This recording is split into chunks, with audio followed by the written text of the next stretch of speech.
It's just natural. Hello everyone, I'm Felix and I'm your host. So, welcome to HDC podcast. Today I have my guest for this episode. He's Mohammed REVO. I'm calling him Habib. Welcome, Habib, man. Thank you, How's man. going? You Thank alright? you. Yeah, bro. Yeah, it's a pleasure to be here, you know. Oh, thanks so Finally, much for coming. I've been seeing all of these on Instagram, bro. I thought, like, come on, I want to be Yes, here. man. Yes, man. I was like, I don't have to have my podcast episode without you. Thanks, bro. I just call you Mohammed. Yes. So, REVO is your nickname. Yes. So, where's that REVO come from? Well, man, you know what? It's a funny story. I actually don't know. years. So like this 6, 7, 8 I guess like people just. This is when it started. Like people, my friends, close friends especially, kind of started calling me REVO. I think. I'm not actually certain, but it makes sense because at the time when the Syrian revolution started, REVO was kind of short for revolution, right? And at the time I was a kid at the time, I was like 18 years old and whatnot, or 17 even, and we were kind of active in that field. It's like revolutions, things like this, and when you see thousands of people or in the streets and stuff, it's like it hypes the young generation up, and it's like you want to go out. You don't even know why you're going out, And at that age, you have no idea about the political grounds or any of that. It's too advanced for you at that age, especially in in a place like in the Middle East. It's a very complicated politics that goes on over there. So we were kids and we were going out with like all the crowd and and then shouting and with the crowd obviously, but with different slogans and things like that. And I think from there, and then I got with like a bunch of guys as well. So when it comes to techie stuff, we were trying to learn how to hack, but obviously that was we were young, we were but I guess it came from there. REVO. So, but who decided the name? Was you or Jesse? No idea. I honestly do not remember who came up with the name or where it started from or who was the first person to call me this, but I just remember suddenly, this is the nickname. This is what a lot of my close friends are calling me. REVO, and something else that's funny as well, since we're about to speak about culture and things like this later on. Back in Syria, it's probably where I'm originally from. So we have a lot of Mohammeds. Mohammed, yes. A lot of Mohammeds. So it's like if you walk on the street and then you shout the name Mohammed. Syria? Syria, Damascus, I thought we were from Iraq. No, Syria. Syria. Damascus, Damascus, Damascus. Yeah, it's a capital city of Syria, obviously. Damascus, but anyway, if you shout Mohammed in the street, it's like a lot of people will just turn around. Which one? Exactly. So we have a habit whereby if your name is Mohammed, you are never called Mohammed in school or in the street or amongst your friends. You're never called Mohammed. Reason? Because there's a lot of Mohammeds, right? So what you go by is by your surname. So people actually call you by your surname. Like your friends will naturally just call you by your surname. For example, in my classroom, we had like 10 or 12 Mohammeds. If I'm gonna call Mohammed to every single one of my friends, it's just we're gonna get lost. So what we used to refer to each other is by our surname. That's the norm and that's the habit back in these countries generally. Oh, that's great. You don't, if your name is Mohammed, by nature, you go by your surname. Oh, that's great. Because there's a lot of Mohammeds, man. So it's that's fine, man. I like to call you. And I also do. I'm sorry, say. No, so back, I was going to say that REVO came in a kind of good way, you know what I mean? It's, it distinguishes, who I am, and I think, like I said, ever since it just became a nickname, and people just know me as that. I like. Yeah, bro. Thank you, bro. But I like most Habib. Tell me. Habibi, Habib, what does that mean? So Habibi, actually, it's slowly becoming an international word, actually. Sorry. So it's slowly becoming an internationally recognized word. Because it's an Arabic word, right? And a lot of basically all the Arab nation know this word, obviously, and when I say Arab nation, I'm talking about the Middle East, I'm talking about Africa, North African Arab nations, Egypt, Morocco, Tunisia, all of these countries. So obviously it's quite big, because a lot of people think Middle East is Arab. It's like more like Muslim Well, it's more of an Arabic. Because I've been seeing like everybody who are Muslim, they somehow they say Habib. For I think that's just by coincidence because the vast majority of Arabs are Muslims. So I think that's by coincidence. It's just an Arabic word that means. It depends on the context. It changes meaning based on the context. So if you're saying it to to a person that you share an emotional or intimate love with, you know what I mean? Like, it takes based on the women can use it, and men as well. Absolutely. Oh, that's girlfriend, wife. Exactly. It could mean something. If you say it to you, so it could be like darling or my love. Oh yeah, man. Right. If you're saying it to your friend, it means the same thing, kind of, but in the context of friendship. Oh right. Right. It's like darling. Again, it's like my love. It's like I'm saying. Exactly. It's like I'm saying to you, Habibi. It's like you are my love. But in a friendship way. You know what I mean? Friendship context. So it changes context. But it changes. So if you're calling a female, you say Habibti. Habibti. Yes. A male, it will be Habibi. Right. Habibti. But like I said, slowly it's becoming internationally recognized word because of the. Past 10 years and the refugees and all the immigration that happened in the last decade or two. So a lot of like for example, you're my friend, right? And I've taught you that word. And similarly, a lot of like immigrants, Syrians, Arabs, Iraqis, whatever it is, they use it across Europe, and their friends would learn it off of them, and they start saying it. So it's a catchy word. It's like Habibi, it's a catchy word. So when people start, nice. I do like it. But just one thing. In your country, a man can call Habibi another man, and he can call like Habibti to a woman. Exactly. But just a question: in your country, is allowed to a man love another man and start a family, start like loving each other and live their life normal, or not? Are you talking about like homosexuality? Starts calling him Habib, like my, boyfriend. No, because by nature, when you hear two men saying this to each other, you take it in a friendship context. By nature, this is by culture, by nature, by how the society is built. So when I hear someone, I would never in a million years would think about it in a sexual way between two men. You would never think about it this way. It's just how the society is built and the culture and the meaning of the words as well itself. Because we don't really, when two men are saying it, we're not used to, it's not a culture that accepts homosexuality, right? So you would never think about it this way. And it is, even if it will be a woman called another woman, you don't want to think like, they're lesbian. Absolutely, you would never think that. Great. So the culture is very strict on that, on that thing, and the society is very strict on that thing. And again, that comes from a religious kind of value or background. You know what I mean? So that's why. I got it. So first of all, I need to say again, welcome. Thanks so much for coming. And I would like to ask you, what you think about freedom of speech? To me, this is the most. Honestly, this is the most controversial topic, and I link it directly with politics and maybe other matters as well that might come along the conversation. But for me, freedom of speech is to me, this is the line that differentiates our world. What I mean by our world is as in the Middle East and that world from the Western world. It is literally, this is the line that differentiates us.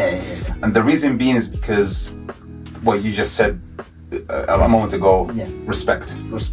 So from my experience, with my experience throughout my life in Europe, I'm not coming up with this. I've heard it from people, Western people, European people, not just in England or UK, but I'm talking about France, Germany, Sweden. Those are the main countries that I've personally experienced this, and I've heard it from the people that live there. The European people that live there. So freedom of speech is, to me, something whereby you can express whatever you want, say whatever you want, for as long as it's within the boundaries of respect. And respect, people might say, well, that is subjective. I mean, what I find respectful or disrespectful, you might find the opposite. Well, not really, because what I mean by respect is that respecting the common things that you would think others might be offended by, for example, religion. I think everyone can agree that when insulting someone else's religion, it is offensive. There's no question about it. It's not subjective matter. It is not a subjective, in my opinion. I don't think it's a subjective matter. I think, when I know that a religion is a very sensitive thing to person who's following their faith. It is their faith, right? It is what they practice, it is what they live by, abide by, and follow.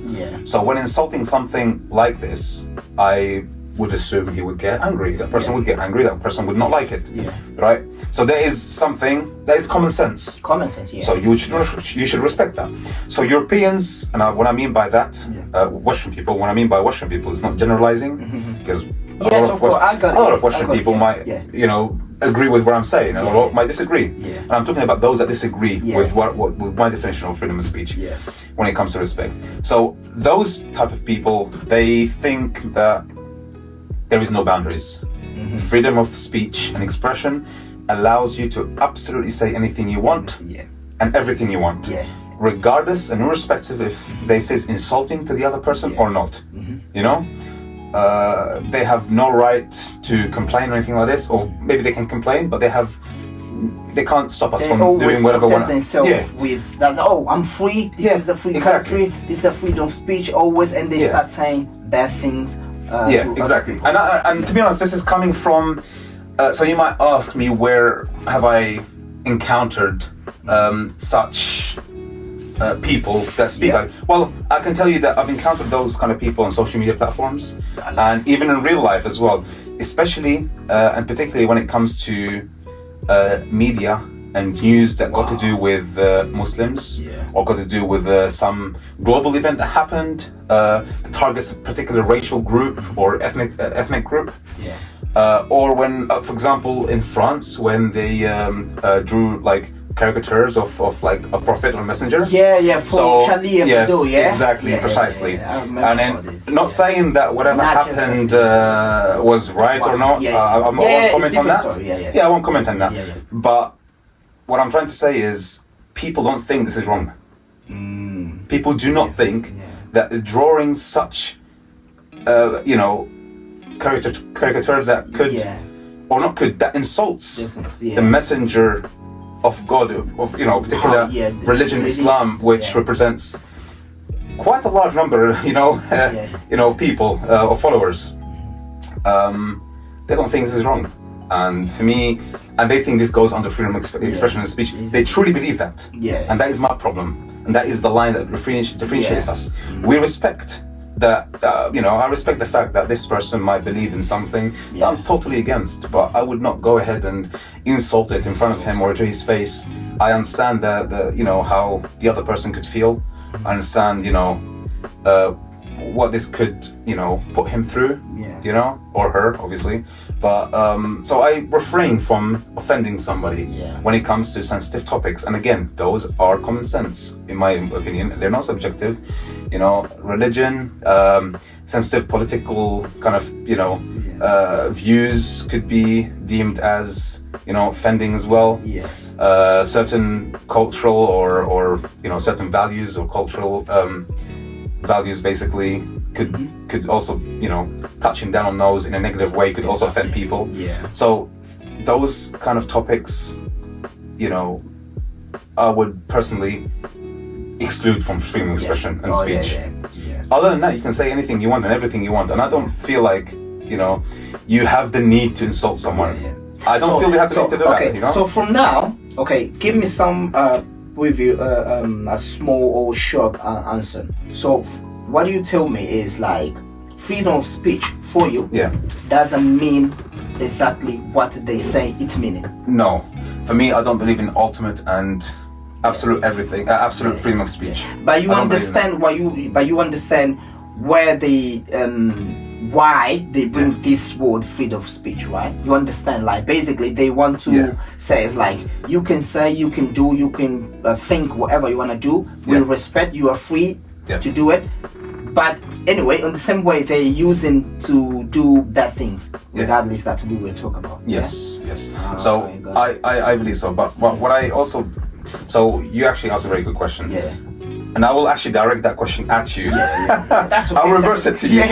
I'll reverse it. Okay. So, why do you think freedom of speech was invented? Okay. Who invented it? Why was it invented in the first place? Yeah. Okay. So obviously will be that question. That's how I'm always saying. This question, there is a lot of meaning and depending who the person who gonna say about this, how they feel. To me, freedom of speech, when I'm heard this word, it's like you are human.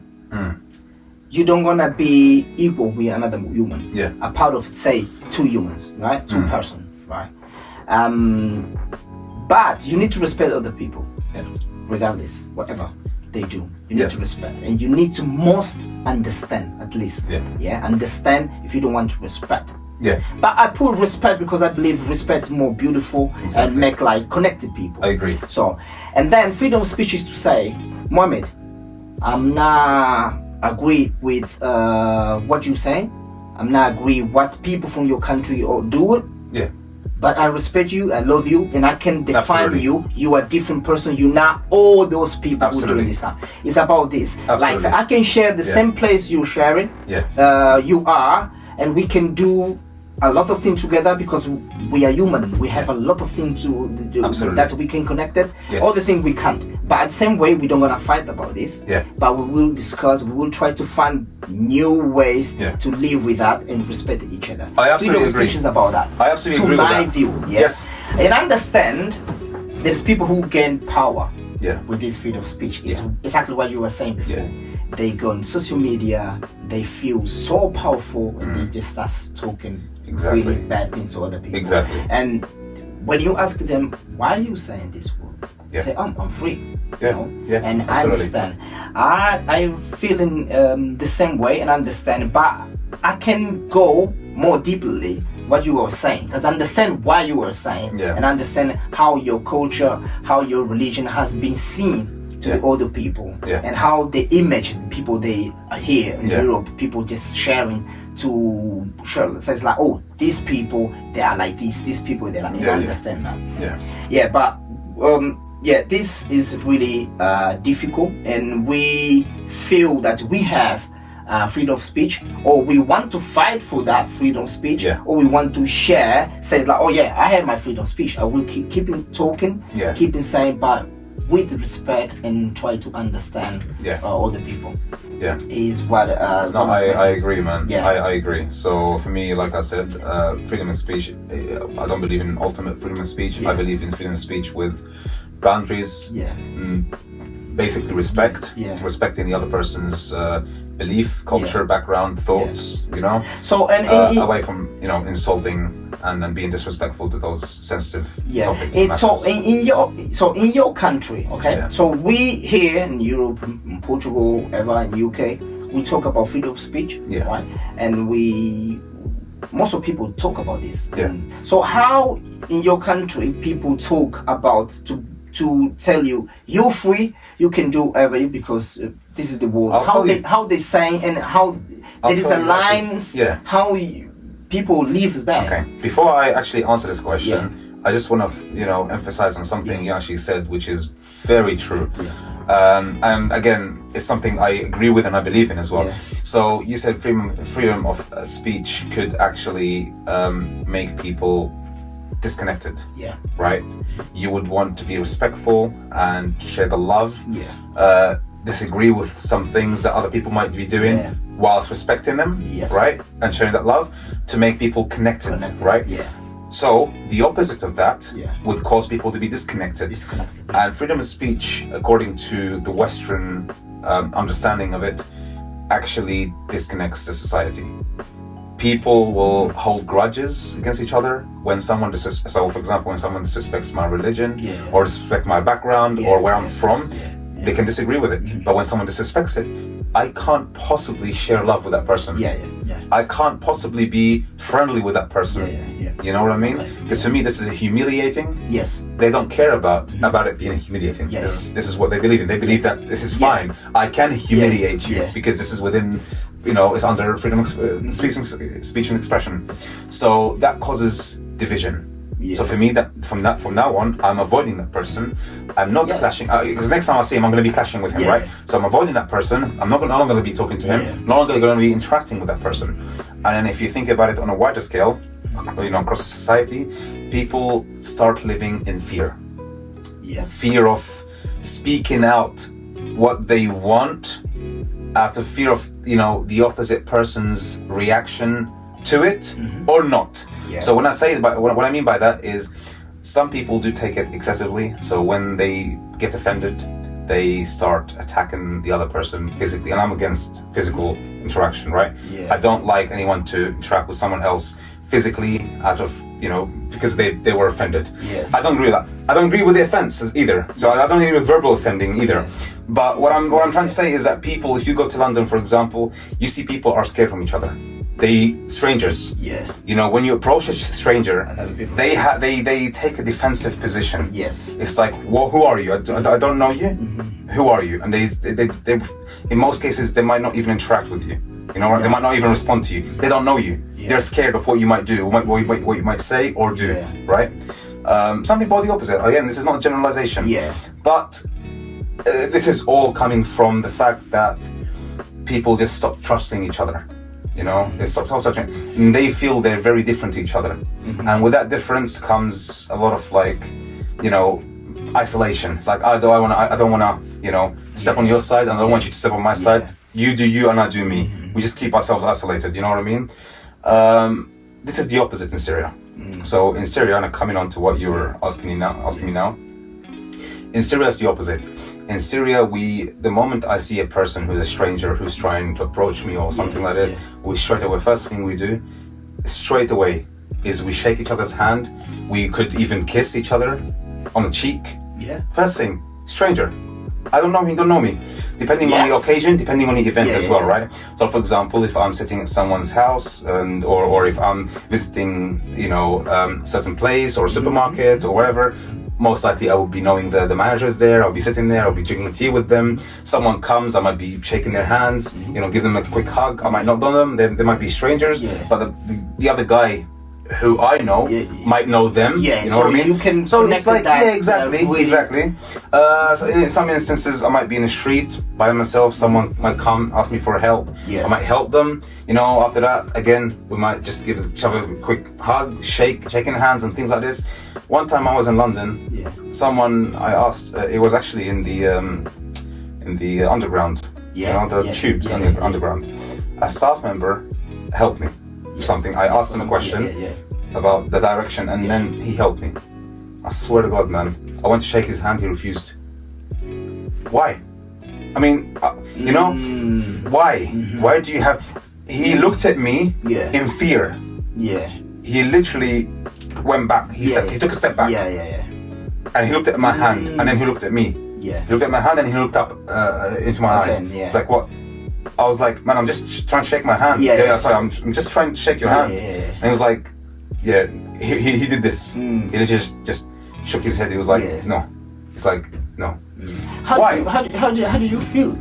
I literally felt that I'm away from home. You know what I mean? This is not the place I want to be in, where people are scared to interact with each other.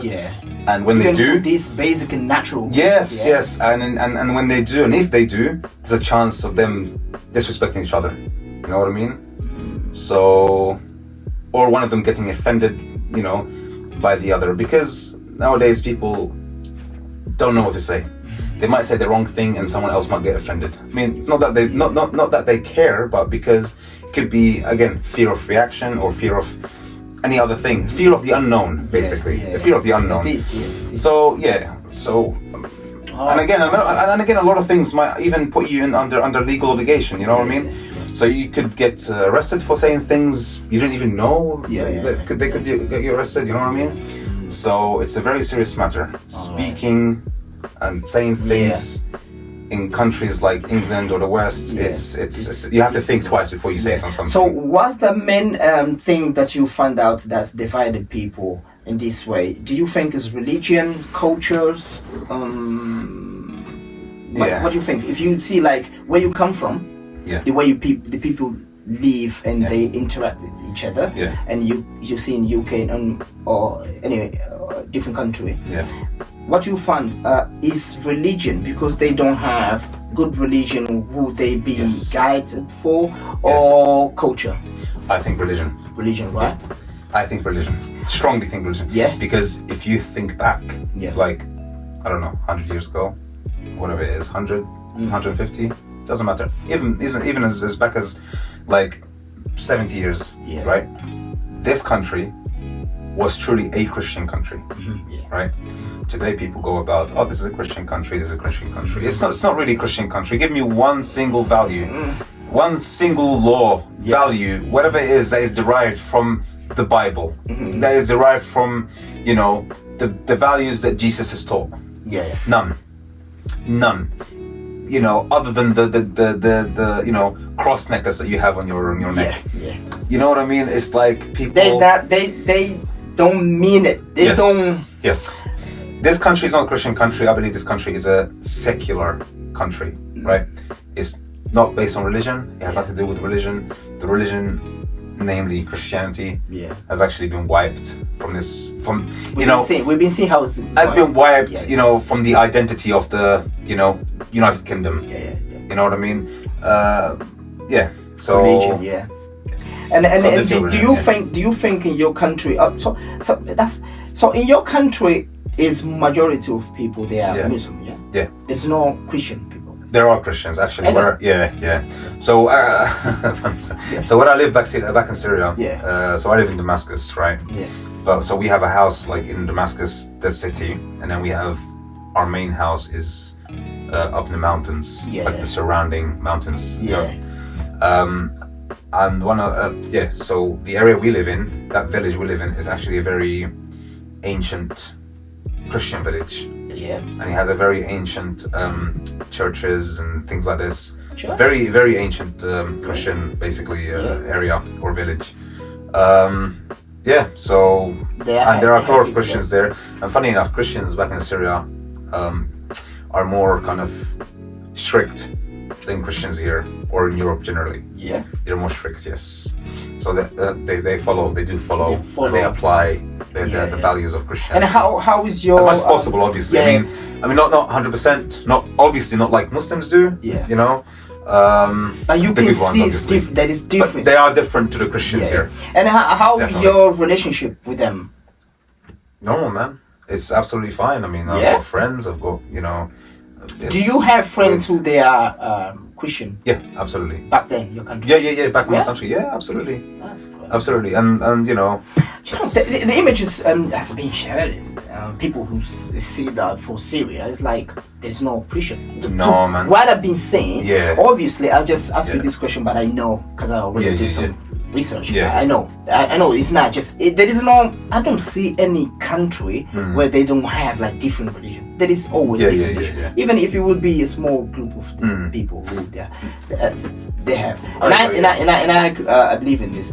But I would just say it's like, because the image people share nowadays is always like, oh, they are just like that. That's why I was asking. This is just to help, people who watching us to understand in your country it's not just this religion. Absolutely not. Absolutely could be the big number of people. Absolutely, because it's like natural how the country has been built. But it's not like. In fact, I've got something for you and everybody out there. You know, there are more Christians to Muslim ratio back in our countries than there are Muslim to non-Muslim ratio in Europe. So in Europe, for example, in the UK, the percentage of Muslims out of the population is 6%. I think 5 or 6%. I could be wrong, but it's along that figure. Back in countries like Egypt or Syria or you know, there's as many as like 6, 7, 8, 9, 10%, 15%. You know, so there are larger percentage of Christians to Muslims. Where to Muslims than there are Muslims to non-Muslims in Europe. So that's good to know. That's good to know. So okay, man. How it is live in the UK? Do you when you just arrive here, you just find your own community, or you are just in that kind of bubble. You don't go to the different place. How you live here? How you guide yourself, even knowing like this is not my country. I'm trying to shake hands to someone. They just looking like, oh, I'm trying to go. I know. I'm trying to like this guy. He want to like. I'm trying to, you know, even maybe you feel like, oh well, if I will go somewhere, something gonna happen, and we'll say, oh, mashallah, the way you, inshallah, mashallah. If you say that, people will start looking at you like, oh, what he's saying. So how you find yourself living in UK? So again, things like mashallah, and inshallah, and things like that. Those are slowly again becoming quite popular words. You know, I already hear some like English, you know, people start saying mashallah, mashallah, inshallah. You know, I was like, regardless if they know what it means or not, but because, you know, again, the Muslims generally, for us Muslims, you know, you'll see that a large percentage of Muslims in Europe, they come from Asian or African background, right? And in those societies, we value human interaction, right? We value family interaction. You know, family, we're all family oriented. You know, uncles, aunties, cousins, we are all kind of, you know, connected. I know we're tightly connected basically. Same with your neighbors, same with your you know, friends and stuff. Obviously, contrary to the West, you know, where, you know, people are more of a disconnected, you know, people don't, you know, as often see their uncles or father's uncles, or, you know, third or fourth generation from their like father's side or mother's side or whatever. You know, friends start kind of slowly, you know, friendships start slowly, you know, fading away over years, you know, and so on and so forth. So because of that, when Muslims come here, they still carry that mentality where I want to interact with people. I want to speak to that person. I want to speak to that, you know, my neighbor. I want to take him like, you know, a nice, you know, plate of food that I've, you know, traditional food that we made at home. You know what I mean? Things like that. They don't have these kind of, you know, habits here, right? You wouldn't see it. But we do. We have that. And because of this, we incorporate words like inshallah and mashallah from day to day. So English people start hearing this and get more familiar to this kind of language. So slowly it's becoming kind of common. You know what I mean? So that's good in that sense. And it's making you easy to you to yes. It's do you think if you were here without like let's imagine that you were here, but where you live there is no people, there is no that community like your community, right? So how you think by yourself? You should be like thinking, oh, it's not for me. It's not for me, man. It's not for me. It causes I don't know, it causes depression. It causes depression. It is not something I am used to, you know what I mean? Back home, we go out, we interact with our neighbors, we visit our neighbors, we drink coffee, tea, whatever it is. You know, cousins come over, we go to my granddad's house, you know, my uncle comes over with his family. We have this kind of interaction. It's on daily basis almost, you know what I mean? Here, people stick to their homes. There's very minimal interaction. You rarely see people, you know, out and about, sitting together and interacting with each other. Truly interacting with each other. It's not the usual, you know, I saw my name, oh, good morning, you're right, mate, yeah, you're right, and moving on. That's it. I'm talking about true interaction, you know, whereby you're actually sharing love. It's not just you are saying hi or you're right just because it's the norm and you know, you don't really care about that person and you just turn around and then you walk off, you know what I mean? So it's very different in that sense, in that matter. So socially speaking, the social aspect of it, it's completely different, and I obviously prefer the way we are, the way I was brought up, you know, and I would want that for my kids as well. The way they have it here, unfortunately, is disconnected. It's failing, basically. They succeeded at everything. They're more advanced technologically, militarily, you know, on every single level. But socially, I think the West is failing hard.